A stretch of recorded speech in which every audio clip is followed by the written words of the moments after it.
ถ้าจะไปฆ่ากับรัสเซียตอนนี้ก็บ่มีเงินไหนไปฆ่ากับจีนก็บ่ต้องการสินค้าของเฮามีแต่ต้องการเข้าเท่านั้นเขาต้องการแค่เข้าเพราะว่าเข้านี่เขาจะเตรียมทำสงครามอันนี้เว้าแจ้งให้ลูกหลานฟังและจีนนี่ซื้อเข้าจากไทยนี่เพื่อเตรียมสงครามใน2030เขาจะต้องเก็บเข้าไว้ในสางใต้ดินเป็นเวลา10 ปีถ้าเขาเอาเข้าไว้มันจะเน่ามันจะหยังเขาก็มีวิธีเอาไว้หรือเขาจะเฮ็ดเป็นสำเร็จรูปไว้เฮ็ดเป็นหมี่เป็นมาม่าเป็นอย่างอื่นๆไว้หรือเป็นเส้นก๋วยเตี๋ยวไว้เขาจะเก็บไว้เขาจะเฮ็ดเป็นแปรรูปว่าซั่นไปเขาจะเฮ็ดเป็นแปรรูปแนวอื่นนี่การเมืองการค้าระหว่างประเทศมันไปด้วยกันใช่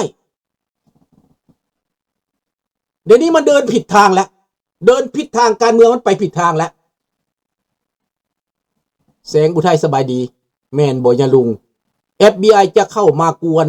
ล่างแก้งสแกมเมอร์อยู่ลาวไม่รู้ลุงไม่รู้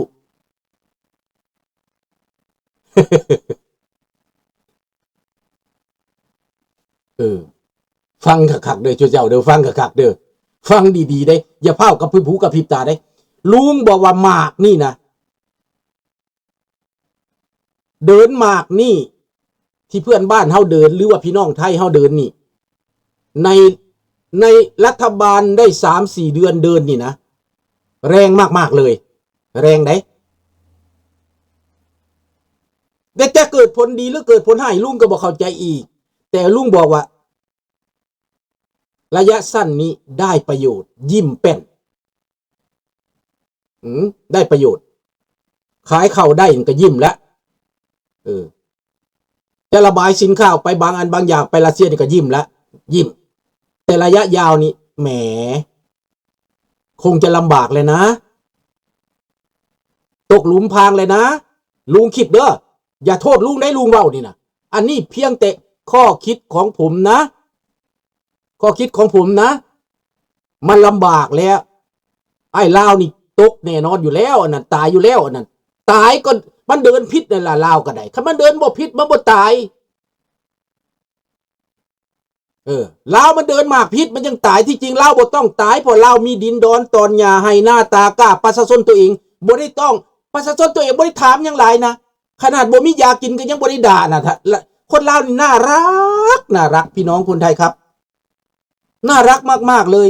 ไม่มีโรงเรียนก็ไม่ว่าอะไรถนนไม่ดีก็ไม่ได้จมอะไรยากินไม่มีก็ไม่ได้ว่าอะไรน่ารักจริงๆสบายดีน้องจันทวีสบายดีน้อง USA น่ารักน่าหักมากเลยคนลาวเฮานี่นะ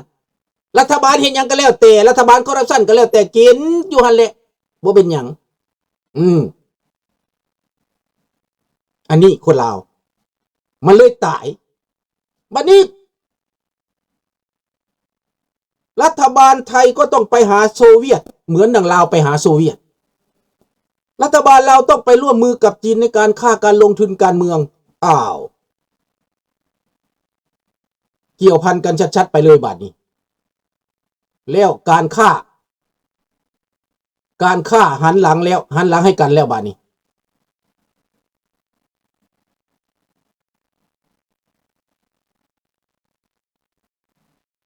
นะจะลุงมาข่าวนี่เพื่อให้เห็นชัดเข้าไปอีกเดี๋ยวจะว่าลุงลำเอียงไม่ได้นะลุงก็บอกไว้แต่ต้นแล้วบอกไว้แล้วว่ารัฐบาลหนึ่งมาก็เป็นสีพลูเป็นสีเงาเป็นสีทุมจะว่าอันใดเป็นอันใดก็ยังบ่ฮู้รัฐบาลนี่มาชัดเลยพี่น้องชัดเลยพี่น้องออกมาแบบชัดๆเลยบาดนี้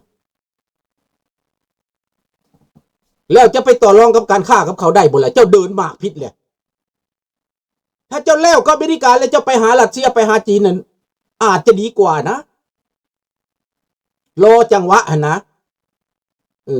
ได้กับอเมริกาตกลงกันแล้วเป็นสหพันธมิตรจักกันดีแล้วฮะโอเคเดินมากต่อไปหาประเทศต่อไปหารัสเซียไปหายังเป็นสำรองขนาดอันนี้จีนเป็นที่1รัสเซียเป็นที่2อเมริกาอยู่ท้ายพุ่นอเมริกา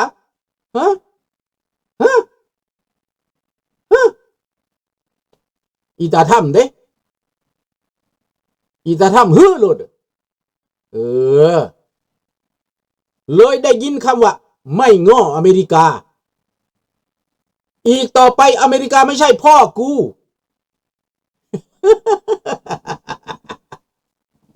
อย่าว่าเด้ออย่าอเมริกาไม่ใช่พ่อกูจริงๆไม่ใช่พ่อกูจริงๆเด้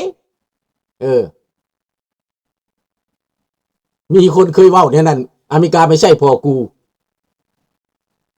ตอนนั้นเด้ใกล้สิ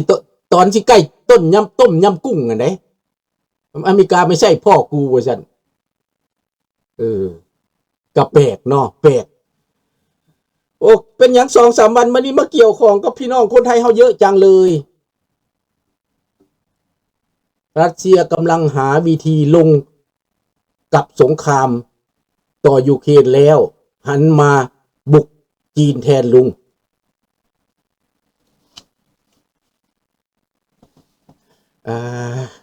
จักสิว่ากันยังไงล่ะเนาะลุงก็บ่ฮู้จักเด้อนี่เด้อบ่ฮู้จักปล่อยเขาเป็นไปสัตว์นรกก็ย่อมเป็นสัตว์นรกถ้าเราเป็นมนุษย์เราก็ย่อมเป็นมนุษย์ปล่อยสัตว์นรกมันกัดกันไหม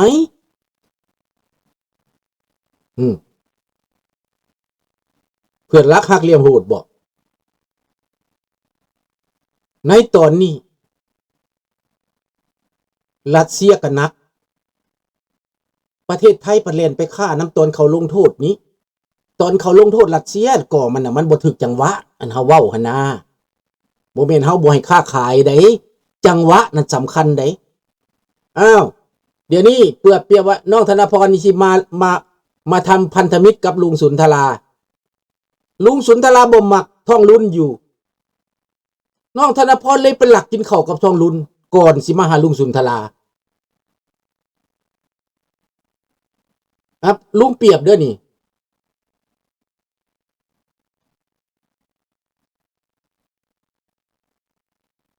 ดูตาถ้ำที่เข้ามาเป็นประธานว่าด้วยแรงลงนาม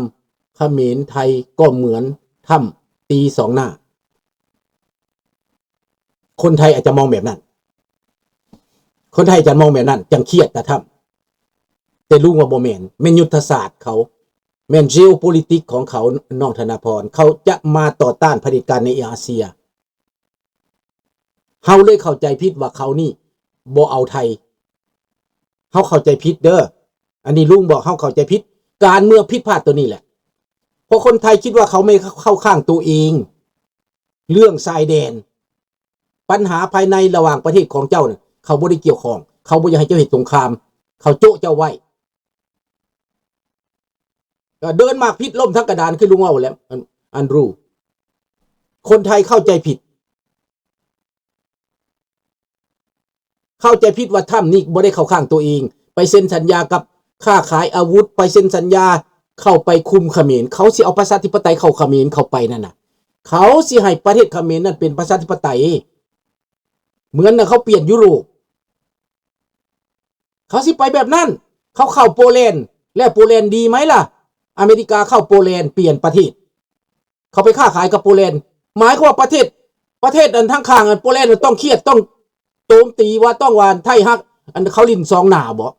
โนบ่แม่นได้น้องธนพรไปหาว่าอเมริกาลิ้นสองหน้านี่ลุงว่าบ่แม่นและอเมริกานี่โปรไทยที่สุดได้คันว่าเลิกแล้วอเมริกาโปรไทยเขาแค่ไทยที่สุดแต่ประเทศไทยลิ้นการเมืองแบบที่ว่าลุงว่าประเทศไทยเรานี่น่ะมันอาจจะหลายหน้านะหน้าแดนที่เราที่ไปจีนแล้วก็ไปโซเวียตในตอนนี้นะออกข่าวตอนนี้นะมันเป็นข่าวที่ว่า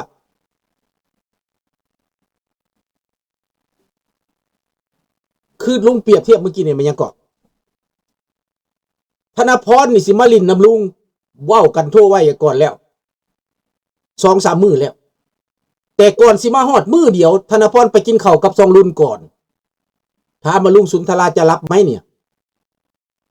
ทั้งที่เรานัดกันไว้ก่อนแล้วนะจะมากันนะนี่อันนี้ เอาไปคิดเด้อลูกหลานเด้ออย่าเอาไปเครียดลุงเด้ลุงให้เห็นจะว่าสถานการณ์ของประเทศไทยตอนนี้มันอยู่ตรงไหนสถานการณ์ประเทศลาวตอนนี้อยู่ตรงไหนประเทศลาวนั้นเสร็จไปแล้วเสร็จเขาไปแล้วเสร็จมากองด้องไปแล้วประเทศลาวนั่นบ่แม่นเว้าได้ข่อยเป็นคนลาวข่อยยังเว้าแบบนี้แล้วนะข่อยบ่ได้ว่าข่อยเป็นคนลาวนี่ก็จะต้องมันสิดำก็ตามมันสิแดงก็อย่าเขาต้องพร้อมบ่โนโนโนโนโนโนข่อยเป็นคนลาวนี่นะข่อยยังด่าพวกพักทองรุ่นเลยนะ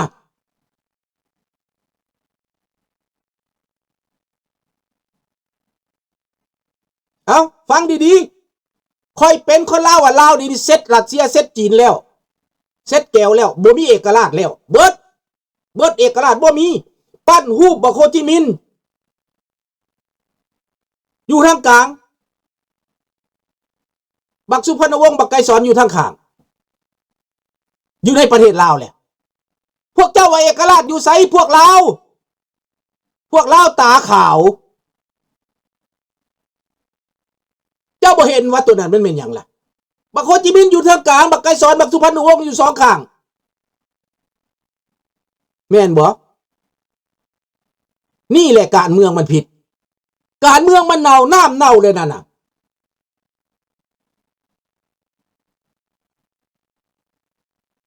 มาทราบเพราะว่าลุงมีปัญหาเทคนิค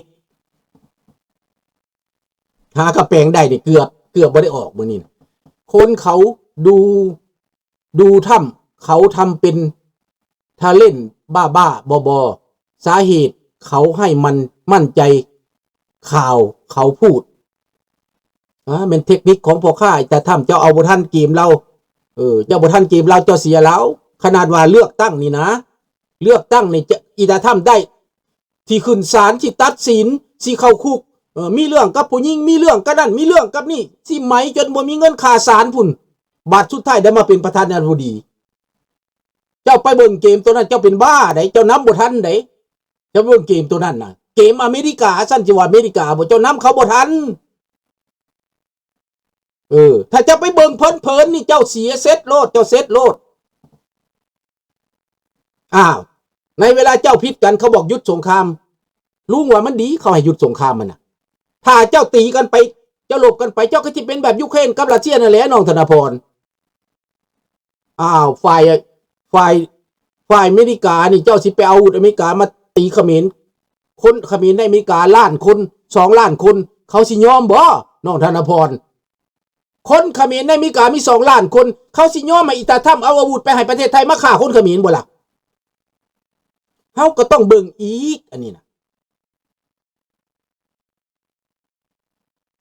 เห็นบ่แล้วเป็นหยังเขาจังแก้แบบนั้นก็ย้อนว่าเขามีคนเขมรอยู่ในอเมริกาน้องธนพรเขามี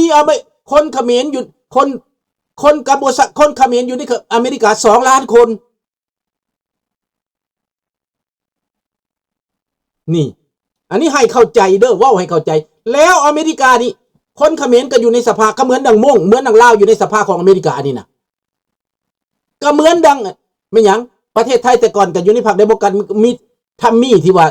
โยนตกแล้วเป็นลูกซอดบ่หรือเป็นหยังหรือเป็นคนไทยที่เป็นพิรถแต่ขาหักขนาดโยนตกขนาดเสียขาขนาดก็เหมือนดังว่าที่ว่าเราก็สิต่อห้อยประเทศไทยบ่ได้เราก็สิว่าจังซั่นไหนเราก็สิแกบ่ให้ไปอเมริกานี่ไปรังแกไทยมันบ่ล่ะก็คล้ายๆกันนั่นแหละอันนี้แหละเป็นแบบนี้ดังนั้นคนไทยต้องคิดว่าตอนนี้คิดว่าอเมริกาเล่น2 หน้าคำพูดนี้ลุงว่าบ่แม่นลุงตอบรถว่าบ่แม่นอเมริกาเขาบ่ลิน2 หน้าเขาอยากพร้อมประเทศใดที่เป็นประชาธิปไตยและเขาก็อยากเปลี่ยนเขมรเป็นประชาธิปไตยเพื่อให้คนเขมรในอเมริกาได้กลับคืนสู่ประเทศพัฒนาการค้ากับเขาถ้าเขาเอาคนเขมรจากอเมริกามาปกครองประเทศเขมรเจ้าสิว่าเจ้าปฏิคิดว่าอันนี้เป็นหยังก็หุ่นเซิร์ชของอเมริกาเจ้าสิว่าจังซั่นบ่คือสมมุติลุงสุดาราได้กลับจากแคนาดานี่ไปปกครองประเทศลาวสมมุติพวกเจ้าสิว่ามาแล้วหุ่นเซิร์ชแคนาดาบ่